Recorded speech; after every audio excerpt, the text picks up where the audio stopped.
Alas Roban, sebuah nama yang sering dikaitkan dengan hal mistik. Jalur Alas Roban yang berada di Kabupaten Batang, Jawa Tengah memang dikenal sangat angker dan menyeramkan. Bisa dilihat dari kondisi jalan yang menanjak curam dan berkelok. Jalanan ini juga padat lalu lintas karena dilewati banyak kendaraan besar. Hal itulah yang membuat jalur Alas Roban rawan dengan kecelakaan dan kerap dikaitkan dengan cerita mistis atau kisah misteri yang berhubungan dengan makhluk gaib.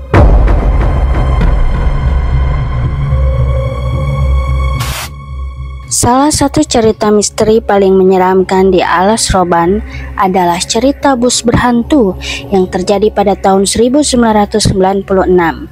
Seorang pengendara motor dalam cuaca buruk dan tanpa penerangan merasakan kehadiran bus tua yang mengikutinya dengan stabil.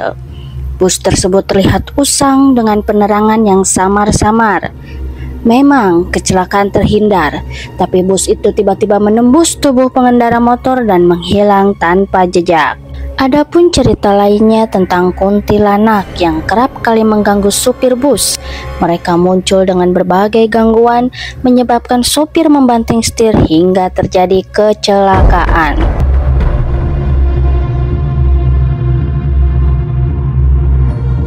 Kalau lewat situ harus klakson, kalau nggak klakson ada perempuan berupa cewek apa nenek-nenek kayaknya mau nyebrang, tapi kalau dilihat nggak ada orang. Selain itu, Alas Roban juga digunakan sebagai tempat pembuangan mayat. Korban operasi rahasia atau penembakan misterius di tahun 1980-an. Korban dieksekusi di tempat lain, lalu dimasukkan di dalam karung dan dibuang di hutan Alas Roban. Maka tak jarang, masyarakat setempat pun bisa melihat karung berisikan mayat.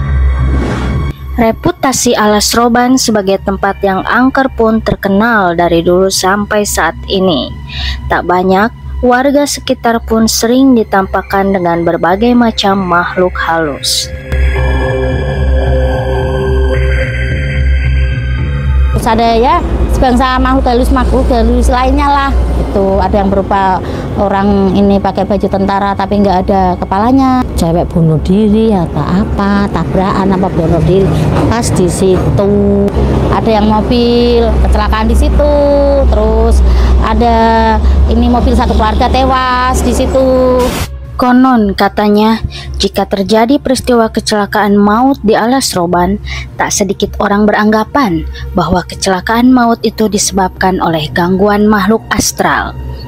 Adapun faktor lainnya, seperti kondisi jalan di Alas Roban yang memang ekstrim, berkelok, minimnya lampu penerangan, bahkan faktor lain dari si pengendara pun bisa terjadi kecelakaan. Adapun Alas Roban dikaitkan dengan pesugihan kepada Ki Janggut Putih dan seorang nenek yang menyukai wewangian minyak. Tentunya Ki Janggut Putih ini bukanlah seorang manusia, melainkan jin yang sudah lama bersemayam. Ya yang bantu yang menghuni situ kan nyiput. Yang imbalan apa, Pak? Ya memang jalo nangkal. Ya udah ada nangkal beda lagi tuh. Ya mungkin apa anaknya misalnya dia punya anak atau adik saudaranya atau satu keluarga lah. Oh. Ya di sono buat temen lah. Semua cerita tersebut bukanlah mitos belaka. Para indigo dalam channel YouTube Detektif Astral, mereka menelusuri jalur Alas Roban secara ETA atau disebut dengan perjalanan astral. Aku ngelihat ada sosok kuntilanak. Kuntilanak ini suka mengganggu orang yang misalnya mungkin entah dia lagi ngantuk sambil nyetir gitu. Jadinya mau nggak mau kayak ngebuang jalan kayak gitu. Dan memang daerah ini penuh sekali dengan jin. Kamu lebih banyak ngeliat jin? Aku lebih banyak ngeliat jin, tapi masalahnya jin ini bisa berbaur juga. Iya, bisa mengelabui menjadi sosok manusia gitu. Oh, pasti jelas dong. Karena banyak tabrakan di sana, tiba-tiba ada yang lewat. Iya, tiba-tiba kayak ada yang lewat. Para astral di Alas Roban ini tier 3 semua, Bo. Sepanjang yang gue bisa cek energinya ya. Jadi nggak kebayang betapa banyak human yang kasihan capek-capek kesini pesugihan for nothing, cuma dikerjain dalam quote unquote dibangsatin sama jin-jin di sini doang. Pantesan dari minggu lalu gue udah ngerasa ini kok negatifnya parah ya Alas Roban nih. Ada positifnya nggak? Lo cek? Hampir nggak ada, hampir nggak ada. Kalau penunggu arwah-arwah korban banyak di situ. Yang gue bilang diintimidasi. Alas Roban bukan hanya sekedar jalur penghubung antara Batang dan Semarang, tetapi juga menyimpan banyak cerita sejarah dan kisah mistis yang menarik untuk ditelusuri. Bagi pengendara yang melintasi kawasan ini, dihimbau untuk tetap waspada dan berhati-hati guna menghindari kecelakaan lalu lintas terutama pada malam hari.